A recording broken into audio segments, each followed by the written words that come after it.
Video ini dibuat untuk memenuhi salah satu persyaratan pendaftaran sidang skripsi. Sebelumnya perkenalkan, nama saya Nikita Dinda Aziza, bisa dipanggil Nikita dengan NIM 22492560 EK23769. Skripsi ini berjudul Pengaruh Skor ESG terhadap Kinerja Keuangan, Studi Empiris, Perbandingan Perusahaan dalam Industri Berdampak Lingkungan Tinggi dan Rendah di Indonesia. Pengerjaan skripsi ini tentu bisa selesai karena bimbingan dan dukungan yang diberikan oleh Bapak Dr. Agus Setiawan, Master of Social Science. Oke, langsung saja dimulai dari pendahuluan. Penelitian ini berangkat dari meningkatnya perhatian global terhadap keberlanjutan dan resiko non-finansial yang mendorong perusahaan mengelola aspek ESG dalam bisnisnya. ESG mencakup environmental, social, dan governance dengan dimensi lingkungan yang semakin penting karena dampak perubahan iklim yang kian nyata.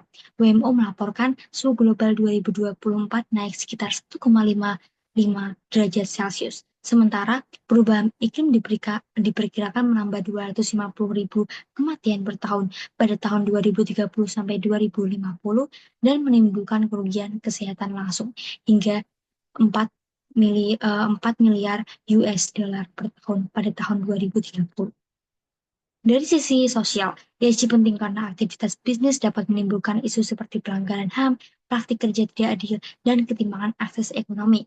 Perhatian konsumen juga meningkat, terlihat dari produk dengan klaim ESG yang menyumbang 56% pertumbuhan penjualan dan memiliki CAGR lebih tinggi. Sementara itu, governance menjadi penting karena tata kelola yang baik dapat menekan resiko financial distress. Namun, meskipun banyak studi global menemukan hubungan positif antara ESG dan kinerja keuangan, hasilnya masih bervariasi antara negara karena perbedaan kondisi ekonomi dan pasar. Secara makro, Indonesia masih tertinggal dalam capaian keberlanjutan dengan peringkat 77 dan skor dengan skor SDG sekitar 70,2. Target energi terbarukan 23% juga bergeser ke tahun 2030 karena realisasi 2025 baru sekitar 16%. Namun, di tingkat perusahaan, mulai terlihat transisi ESG di mana 72% perusahaan sudah berinvestasi pada keberlanjutan dengan jumlah perusahaan dengan S&P Global ESG skor meningkat dari kurang uh, 5 dari yang mana kurang dari 50 menjadi lebih dari 130 dan motivasi utamanya didorong oleh kepatuhan regulasi serta pengurangan dampak lingkungan terutama yang mana berasal dari industri yang memiliki dampak lingkungan tinggi.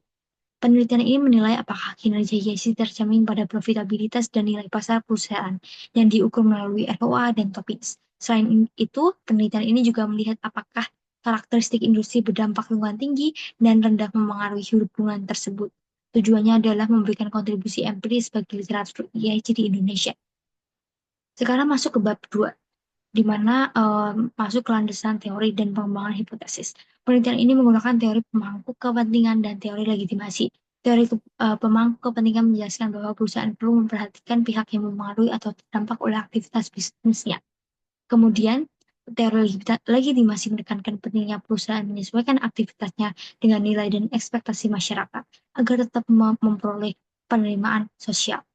Pada bagian penelitian terdahulu, dapat dilihat bahwa sebagian besar studi telah meneliti hubungan antara ESG dan kinerja perusahaan. Tetapi hasil yang ditemukan masih bervariasi.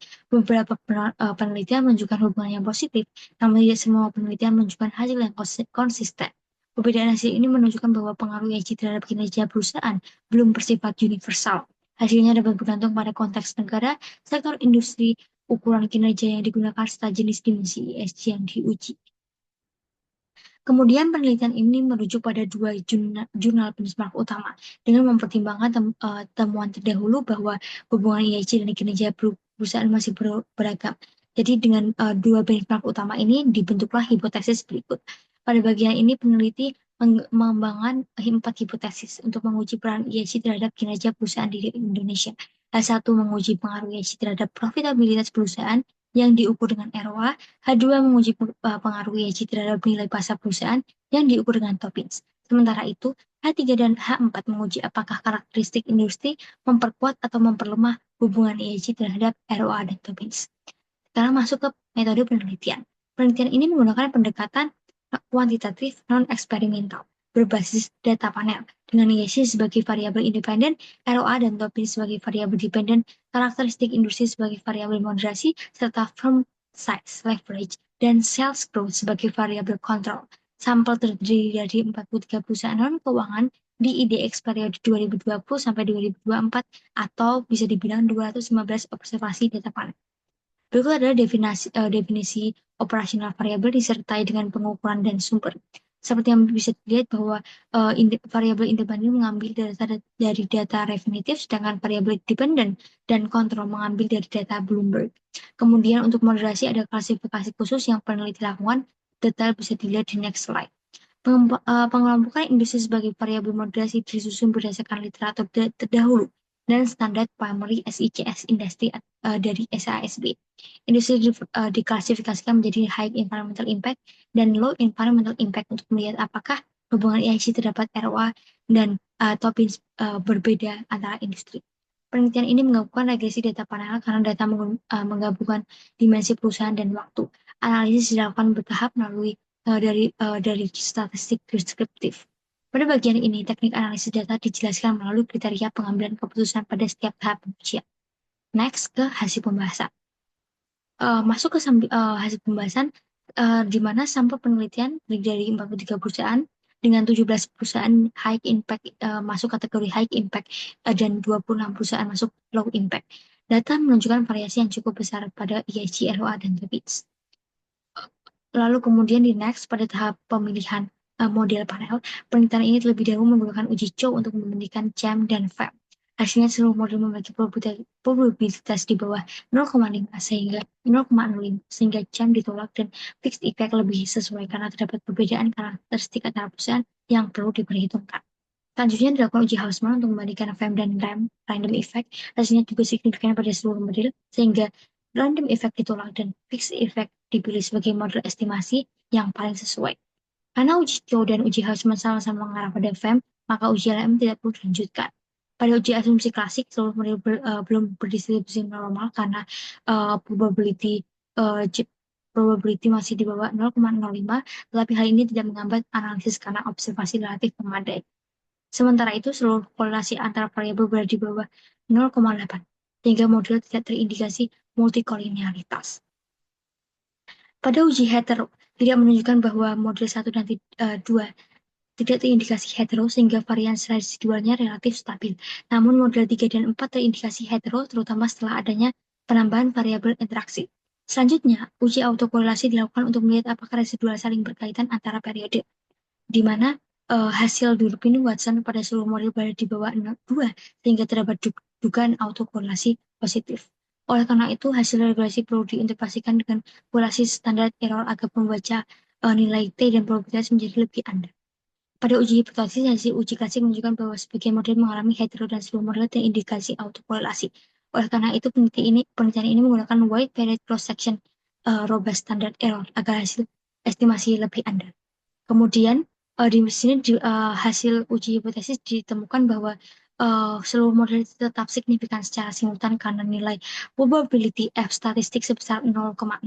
Namun secara parsial, IHC belum terbukti signifikan terhadap ROA maupun Tobin. Selain itu, karakteristik industri juga belum terbukti memoderasi hubungan IHC terhadap ROA dan Tobin.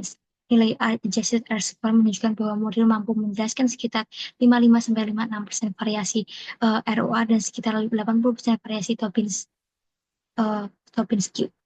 Kemudian pada tahap uji hipotesis, seluruh hipotesis model kemudian akhirnya dinyatakan tertolak karena nilai probabilitas variabel utama berada di atas tingkat signifikansi 0,05.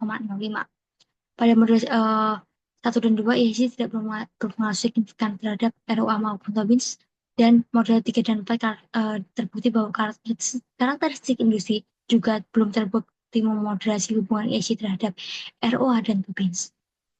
Hasil penelitian menunjukkan bahwa IHC belum berpengaruh positif signifikan terhadap ROA karena manfaat IHC cenderung bersifat jangka panjang, sementara ROA menangkap kinerja akuntansi jangka pendek.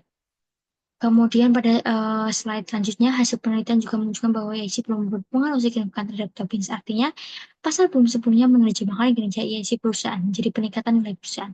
Perusahaan mungkin sudah menerbitkan laporan keberlanjutan dan berupaya meningkatkan skor IHC, Tetapi sinyal tersebut terdapat oleh friksi pasar seperti standar pelaporan yang belum seragam dan asimetri informasi.